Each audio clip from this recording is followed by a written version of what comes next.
जय हिंद दोस्तों, welcome to the teachers learning centre.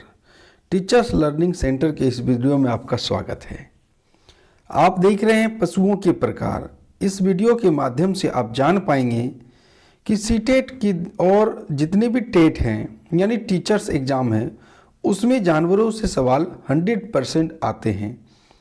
इस वीडियो में आपको टॉप मिलेंगे, जैसे कि बाघ है, हाथी है, गेंडा है और भी कई जानवर, स्लॉथ है, उन सब के बारे में जानकारी। और ये सर्वाधिक पूछा जाने वाला पाठ है। मैं हूं जीवन सर और आप देख रहे हैं टीएलसी यानी टीचर्स लर्निंग सेंटर। तो चलिए हमारे साथ वीडियो को अंत तक देखिए और अपने परीक्षाओं में अच्छे स्कोर को पक्का कीजिए। पहला टाइप्स है बाघ। तो बाघ कितने प्रकार के हो सकते हैं?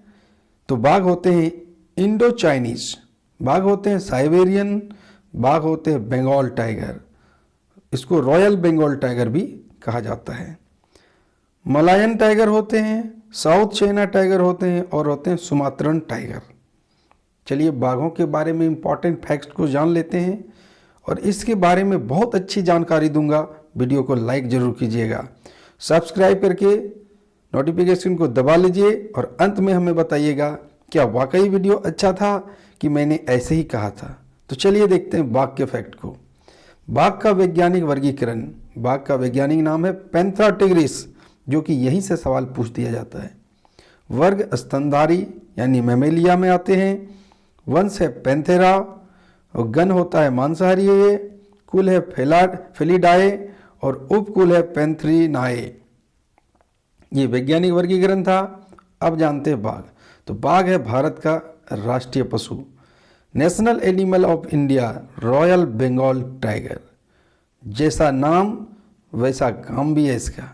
चलिए जानते हैं, बाघ अंधेरे में हमसे 6 गुना बेहतर देख सकते हैं और कोई भी जानवर हो उसकी आंखें रात में चमकती है।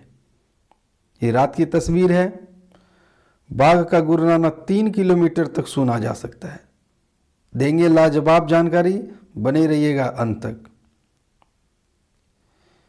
बाघ का गुर्राना यानी बाघ की शेर की दहाड़ होती, बाघ गुर्राता है तो इसकी गुर्राहट की आवाज़ 3 किलोमीटर तक सुनाई दे सकती है।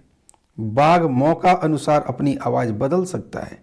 बहुत सारे फैक्ट ऐसे होंगे जो नहीं जानते होंगे, आज आपके क्लियर हो जाएंगे। बाघ के दोनों कान बाहर की आवाज़ इकट्ठा करने के लिए अलग अलग दिशाओं में घूम सकते हैं। नेक्स्ट है, बाघ की मूंछें हवा में हुए कंपन को भांप लेती है, जो उसके शिकार करने तथा रास्ता खोजने में मदद करती है। 1973 में बाघ परियोजना की शुरुआत की गई थी क्योंकि बाघों की संख्या लगातार कम होती जा रही थी। बाघ दूसरे बाघ की यानी एक बाघ दूसरे बाघ की दुर्गंध को तुरंत पहचान लेता है। यह अपने इलाके को निर्धारित करते हैं गंधों द्वारा।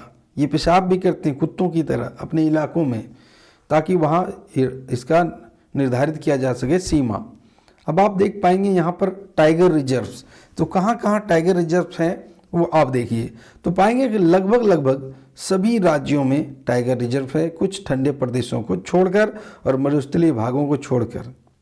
गुजरात में शेर का है गिर नेशनल पार्क। चलिए अब हम जानेंगे एक एक करके कहाँ क्या है। ये दिल्ली में है, उत्तराखंड में है। उत्तराखंड में है राजाजी, जिम कॉर्बेट और दिल्ली में है पीलीभीत, दुधवा, नहीं सॉरी उत्तर प्रदेश में है। वाल्मीकि बिहार में है और यहाँ देख पा रहे होंगे आप सिक्किम में बक्सा है। मानस असम में है। पाखुई अरुणाचल प्रदेश में, कामलांग है और इसी तरह के बहुत सारे हैं जो वीडियो को आप रोक करके देख लीजिएगा। झारखंड में एक है पलामू।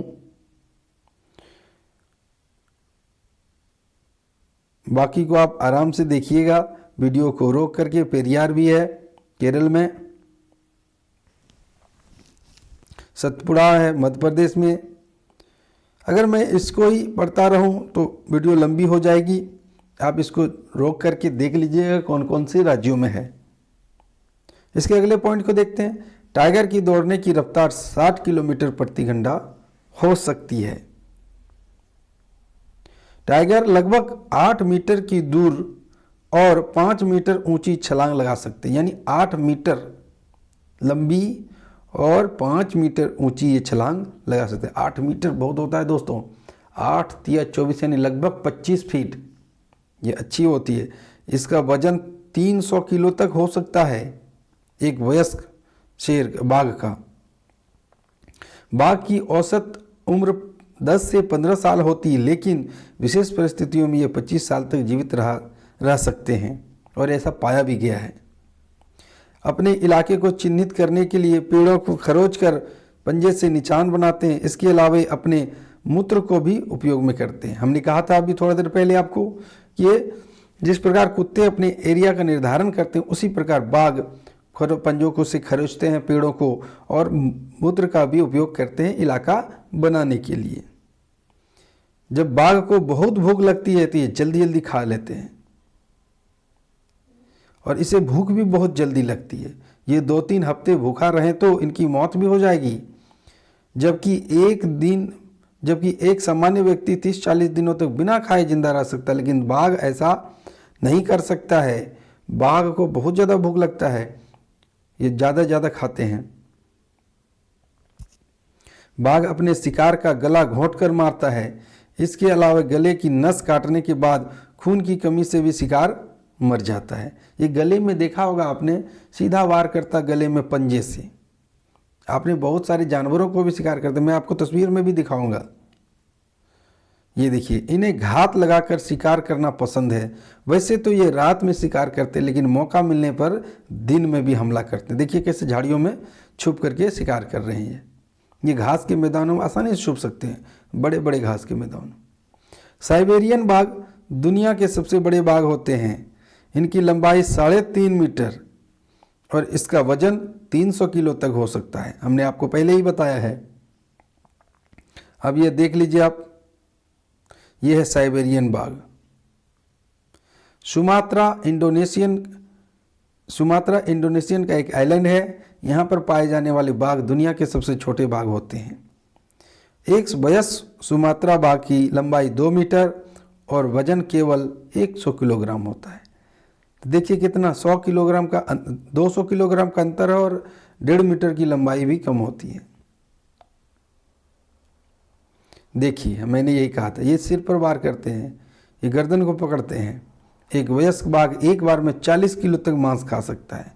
इसके बाद यह 4-5 दिन के लिए दूसरा शिकार नहीं करता है, क्योंकि उसे 40 किलो मीट अगर कोई खाएगा तो उसे पचाने में समय तो लगेगा ना। मार्च 1906 में अपने पैतृक गांव कोया लौटने पर जतिन को आसपास के क्षेत्र में बाघ की परेशानी वाली उपस्थिति के बारे में पता चला। बाघ के जंगल में खोजबीन करते हुए वह एक रॉयल बंगाल टाइगर के पास आया और उसके साथ हाथापाई की। घायल होकर भी वह बाघ की गर्दन पर एक छोटे से खंजर से, यानी कुकरी कहते हैं उसको, से प्रहार करने में सफल रहा, जिससे वह तुरंत मर गया। और मैं बात कर रहा हूँ जतिन मुखर्जी की, जतिन नाथ मुखर्जी, जो कि बंगाल से हैं और इसे जतिन बाघा भी कहा जाता है। इन्होंने बाघ को एक छोटे से चाकू से मारा था, इसलिए इसे जतिन बाघा भी कहते हैं, बाघा जतिन भी कहा जाता है। अगला जानवर है हाथी। तो हाथी मेरे साथी पिक्चर आपने देखा ही होगा। जानिए इनके फैक्ट्स को। एक बड़ा हाथी एक दिन में 100 किलोग्राम से ज़्यादा पत्ते और झाड़ियाँ खा लेता है। Around 50% of elephants diet is made up of leaves. देखिए कह रहा है कि हाथियों का जो भोजन होता है उसमें लगभग 50% पत्ते होते हैं। हाथी एक शाकाहारी जानवर है। हाथी बहुत कम आराम करता है। यह एक दिन में केवल 2 से 4 मतलब 2 घंटे भी, 3 घंटे भी हो सकते हैं या 4 घंटे भी हो सकते हैं। बहुत ज़्यादा ये नहीं सोता है। ये बहुत रेयर तस्वीर है, मैं आपके लिए लगाया हूँ सोता हुआ हाथी का। हाथी के कान बहुत बड़े होते हैं। कान पंखे की तरह होता है। अधिक गर्मी लगने पर इसी पंखे को यानी कान को हिला करके वो हवा कर लेता है ठंडक के लिए।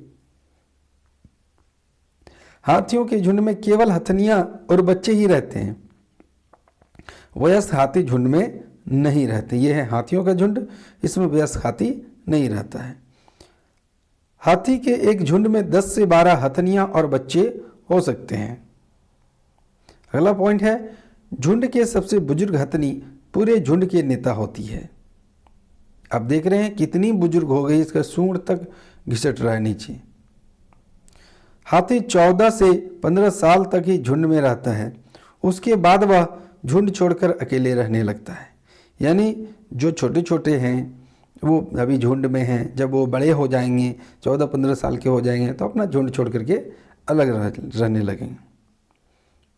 अगला जानवर है स्लॉथ। बहुत प्यारा सा जानवर है, देख लीजिए और इनके फैक्ट्स को जानते हैं जो कि बहुत इम्पॉर्टेंट है एग्जाम की दृष्टि से, बहुत बार पूछे गए हैं स्लॉथ के बारे में। स्लॉथ का मतलब होता है लेजी, आलसी। यह भालू के समान दिखने वाला जंतु है परंतु भालू नहीं है। यह एक आलसी प्रवृत्ति का जानवर है। मैंने पहले ही कहा था स्लॉथ मीन्स क्या होता है, स्लॉथ मीन्स आलसी होता है। इसे स्लॉथ कहा जाता है। यह मध्य और दक्षिण अमेरिका में पाया जाता है। यह एक मैमल्स है। मैमल्स यानी स्तनधारी।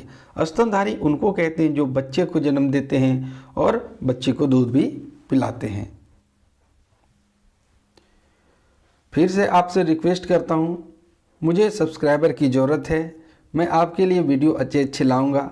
आप हमारा सपोर्ट कीजिए, ज़्यादा से ज़्यादा शेयर कीजिए और हमारे चैनल को ज्वाइन कर लीजिए। सब्सक्राइब करके बेल आइकन को भी दबा लीजिएगा ताकि आपको वीडियो का नोटिफिकेशन टाइम पर मिलता रहे। देंगे कमाल की जानकारी, वीडियो को स्किप नहीं कीजिएगा, अंत तक जरूर देखिएगा। यह एक ऐसा प्राणी है जो एक बार में सिर्फ 30 ग्राम पत्तियां ही खाता है और पचाने में उसे 1 महीने तक का समय लग सकता है। ऐसा इसलिए है क्योंकि ये बहुत धीमा है, तो इसकी पाचन शक्ति भी बहुत धीमी होती है ना। यह अपना अधिकतर समय वृक्ष पर उल्टा लटक कर बिताता है, यानी पेड़ की डालियों पर यह उल्टा लटक जाता है। देख लीजिए तस्वीर आप कैसे उल्टा लटकता है। इसकी नाखूनें जो होती है बहुत नुकीली होती है, जिसको ये पेड़ पर गड़ा देता है या हुक की भांति उपयोग कर लेता है। यह 17 घंटे पेड़ पर उल्टा लटक कर सोता है। यह सप्ताह में 1 बार शौच के लिए पेड़ से नीचे उतरता है। यह 40 वर्ष के जीवन काल में 8 पेड़ों पर ही घूम पाता है। देख लीजिए, मात्र 8 पेड़ों पर 40 साल बिता देता है। अगर औसत निकालें तो एक पेड़ पर यह 5 साल लगा देता है और जब तक सारी पत्तियां खत्म नहीं होती है तब तक उस पेड़ से उतरता भी नहीं है। अगला जानवर है रकून, जिसे रैकून भी कहा जाता है। रैकून उत्तरी अमेरिका में पाया जाने वाला बिल्ली के समान दिखने वाला जानवर है। यह स्तनधारी तथा मांसाहारी जानवर है। यह अपने भोजन में मेढक, मछली आदि धो करके खाता है। सोचिए, ये इंसानों की तरह उपयोग करता है। मेढक हो चाहे मछली हो, उसे धो लेता है ये, तब खाता है।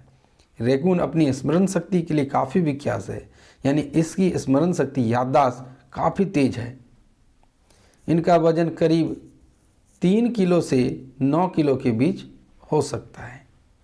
इस जानवर की लंबाई में, यानी यह जानवर जो इसकी लंबाई होती है वो 40 से 70 सेंटीमीटर तक होती है। ये बहुत ज़्यादा लंबाई तो नहीं हुई। ये इंसानों का खाना चुराने में कोई परहेज नहीं करता है, यानी इंसानों का खाना चुरा लेता है और उसे ये खा लेता। बड़ा भोला जानवर दिखने को लगता है। इस जानवर की एक खासियत है, ये आम तौर पर किसी भी प्रकार से किसी को भी नुकसान नहीं पहुंचाते हैं, लेकिन अगर खतरे की स्थिति को भांप लें तो ये इंसानों पर भी हमला कर सकते हैं। अगला जानवर है गेंडा। आप तस्वीर से ही देख पा रहे हैं ये कितना भारी भरकम जानवर होगा। गेंडे की ऊंचाई 6 फुट तथा लंबाई 11 फुट होती है। इसका वजन 2000 किलोग्राम से 2700 किलोग्राम, ये बहुत भारी भरकम हुआ। एक गेंडा सफ़ेद राइनो भी गेंडा की ही प्रजाति है। इंग्लिश में गेंडा के लिए राइनो शब्द का इस्तेमाल किया गया है, लेकिन थोड़ा सा अंतर है। राइनो वाइट कलर के होते हैं जबकि गेंडा ब्राउन कलर का होता है। एक गेंडा सफ़ेद राइनो और हाथी के बाद दुनिया में तीसरा सबसे बड़ा स्तनपायी है। पहला सबसे बड़ा क्या है? Blue whale. दूसरा क्या है? हाथी। और तीसरा क्या है? गेंडा। अगर भूमि की बात करें तो भूमि में क्या होगा? पहला होगा हाथी, दूसरा होगा राइनो और तीसरा होगा गेंडा।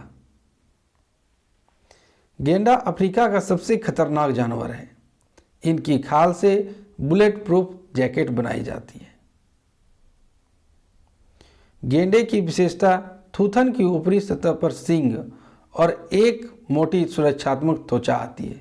ये सींग बालों में पाए जाने वाले एक रेशेदार प्रोटीन केराटिन के बने होते हैं। कहने का अर्थ ये है, जो आप यहाँ पर सींग देख पा रहे होंगे इसके नाक के ऊपर, ये कोई सींग नहीं है, ये बालों का गुच्छा है जो सींग का रूप ले लिया है। और बालों में क्या पाया जाता है? केराटिन नामक प्रोटीन। चाहे किसी के भी बाल हो, उसमें केराटिन नामक प्रोटीन ही पाया जाता है। अगला जीव है छिपकली। छिपकली लिजार्ड रेप्टाइल परिवार से आती है। ये स्त्रीलिंग है। छिपकली की नाक उसकी जीभ में ही होती है और इसी कारण वे किसी भी चीज़ को सूंघने के लिए अपनी जीभ बार बार बाहर निकालते हैं। जब भी कोई दुश्मन छिपकली को उसकी पूंछ से पकड़ता है तो छिपकली अपनी पूंछ का वह हिस्सा अपने शरीर से अलग कर देता है, क्योंकि छिपकली की नई पूंछ फिर से विकसित हो सकती है। आप देख पा रहे होंगे कि एक छिपकली की कितनी बड़ी पूंछ है जबकि दूसरे छिपकली की पूंछ कितनी छोटी है। यानी किसी ने इसकी पूंछ को पकड़ा होगा और इसने पूंछ को तोड़ दिया, या कहीं पर चोट लगने की वजह से पूंछ टूट गए। छिपकली के पैरों में गद्दे हो पाए जाते हैं जिससे वो दीवार में आसानी से चिपक सकती है। छिपकली को शुभ भी माना जाता है। यह सर्दियों में शीत निंद्रा में चली जाती है क्योंकि ठंडे तापमान में जीवित नहीं रह सकते हैं। यह इंसानों का कोई दुश्मन नहीं है, इंसानों का मददगार माना जा सकता है क्योंकि कीड़े मकोड़े और छोटे छोटे जीवों को खा करके घर को साफ सुथरा बनाता है। छिपकली मनुष्य के साथ वर्षों से रहता आया है, इसमें जहर नहीं पाया जाता है। लोगों में यह भ्रम है कि इसमें जहर पाया जाता है, इसके काटने पर जहर लगता है, जबकि ऐसा कोई बात नहीं है। अगर यह जहरीला होता तो इंसान इसे अपने साथ कभी भी नहीं रखते।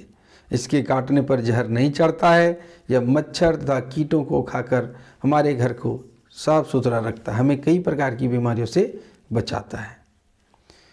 इस वीडियो में इतना ही। यदि आपको EVS या अन्य क्लास की PDF चाहिए तो आप टीचर्स लर्निंग सेंटर के टेलीग्राम ग्रुप को ज्वाइन करें और वीडियो को देखने के लिए हमारे चैनल टीचर्स लर्निंग सेंटर को सब्सक्राइब करके बेल आइकन को दबा दें।